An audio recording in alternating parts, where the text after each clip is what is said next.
Sorry? Yes, right.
I'd just like to say thank you.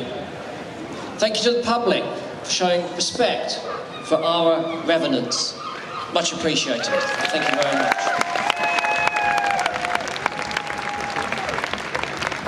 Was ours protest today, or was it beautiful performance art? A mix of both, I feel, because we're here to communicate something very solemn.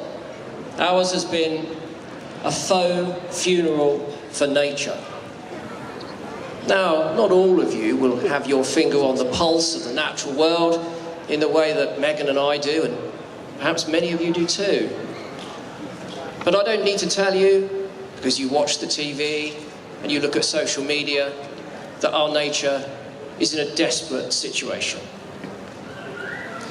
We've presided over in our lifetimes catastrophic declines to the extent that, as Megan says, we live in one of the most nature-depleted set of nations on the planet. We, an alleged nation of animal lovers, live in one of the most nature-depleted places in the world.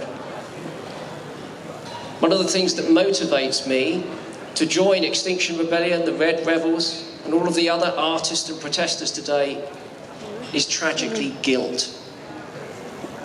I was inspired by ladybirds and tadpoles in a tiny back garden in Southampton in 1963. I never thought that in my lifetime I would need to campaign to protect the very simple things among us. But those simple things have begun to disappear. And I think we have to be careful with our language. We mustn't say that we've lost them. If we use the word lost, it appears that we've inadvertently misplaced them. Let's be clear. We've destroyed them, and we've destroyed their habitats. Now, you don't have to close your eyes, but you might want to, because I'm going to ask you to think. When was the last time you saw a hedgehog? When was the last time you crept out of your house with a torch, knelt on the ground, looked at its grizzled snout and the sparkle in its eye? When was the last time you turned the radio down in bed to listen to the twittering of house sparrows or house martins under your eaves? When was the last time you saw a small copper butterfly?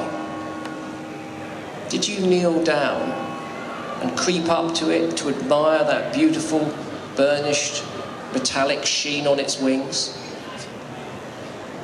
When was the last time you smelled an English dog rose?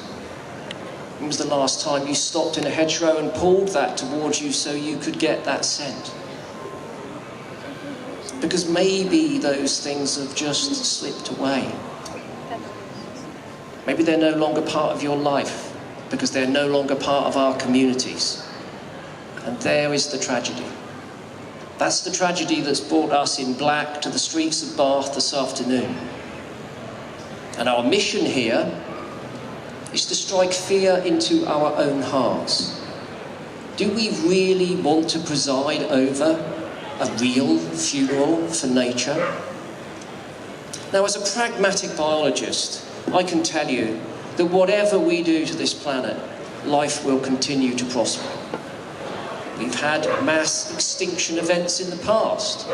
Many of you will know, of course, that 65 million years ago, a relatively large asteroid crashed into the planet and put an end to the dinosaurs, and they were in trouble anyway.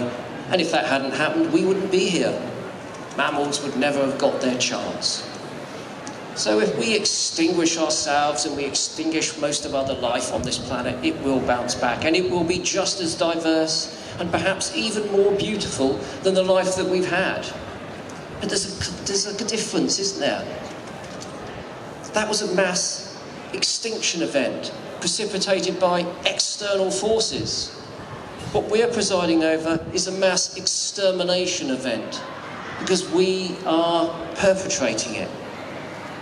And as the most adaptable, creative, imaginative, intelligent species that has yet appeared on this planet, do we really want it on our conscience that we destroy life on Earth, that we destroy human life on Earth as well? I don't think we do. I don't think we want it as individuals or we want it collectively as a species. So that's the sadness. That's the sadness of our mission today. What about the joy? Well, the joy is that standing in the park, whilst the Red Revels paraded, I saw two butterflies flying. They were green-veined whites.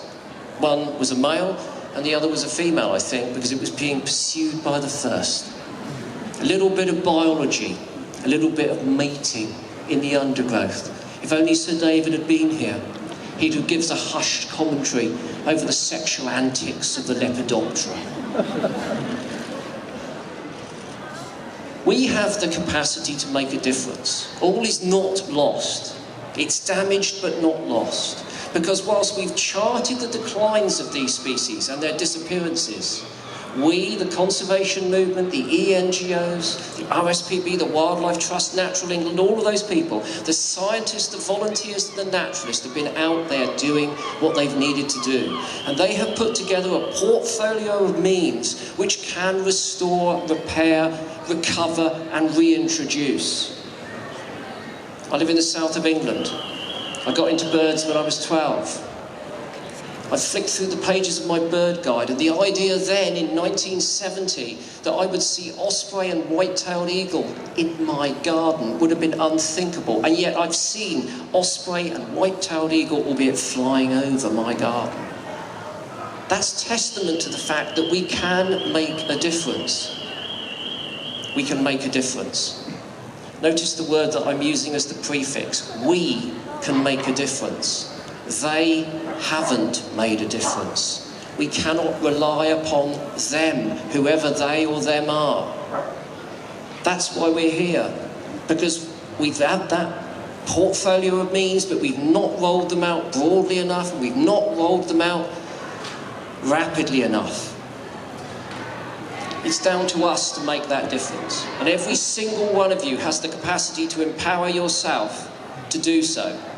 There's no point in sitting back and thinking, I can't do anything, the problem's too big, I'm just a drop in the ocean. But what is an ocean but a multitude of drops? And what can bring you more pleasure than you taking some small step and seeing a positive result? That brings us joy. It makes us feel good. And when we feel good, we tell our friends, our family, our colleagues. And they want to feel good too, so maybe they do the same thing. And then you're not a drop, you're a puddle. And the puddle grows into a lake which flows into that ocean. Do not imagine you are disempowered.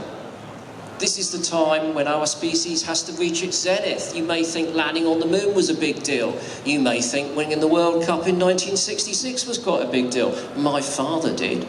But at this point in time, we've got to do more than we've ever done, because we are fighting for our survival. And our survival depends on nature because we are part of it. This is where we really need to stand up. And I'm still using the we word. That's me, that's you. We have to stand up. Because if we sit down and wait for they and them, it's not going to happen. Look at the they and them in this country at the moment. Look at the state of our politics, the state of our schools, the state of our rivers, the state of our NHS. We've relied upon them and they've failed us. Let's take back control. Let's make that difference.